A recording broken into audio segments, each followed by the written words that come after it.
बेटा बहू, जी पापा जी। आज जींस डाले हो? हाँ जी पापा जी। अच्छी लग रही है, डाला करो। ठीक है पापा जी। लो पापा जी।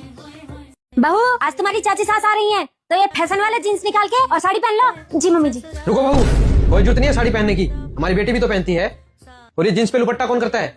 जैसी हो वैसी रहो, तुम्हारा अपना घर है। जी पापा जी। बहू, मेरा बेटा थका रहा ऑफिस से आया है, इसके लिए 1 कप चाय बना के लाओ। जी मम्मी जी। रुको बेटा, फिर क्या हुआ बेटा, थका रहा ऑफिस से आया तो? यहाँ बहू भी तो सारा दिन घर का काम करती है, और तुम सारा दिन सास बहू के नाटक देखने के अलावा करती क्या हो? चलो उठो, बहू बेटा के लिए चाय बनाओ। चलो बहू, बैठो तुम। भाभी, पास्ता खाने का बहुत मन कर रहा है, बना दो ना प्लीज। जी दीदी, अभी बना के। रुको बहू, बैठो तुम। सिमरन, कम से कम संडे वाले दिन तो खुद बना के खाला करो। और ये बहू मशीन नहीं है, इसे भी एक दिन का आराम चाहिए। जो बनाना है खुद बना के खाओ। खाओ बेटा तुम आराम से।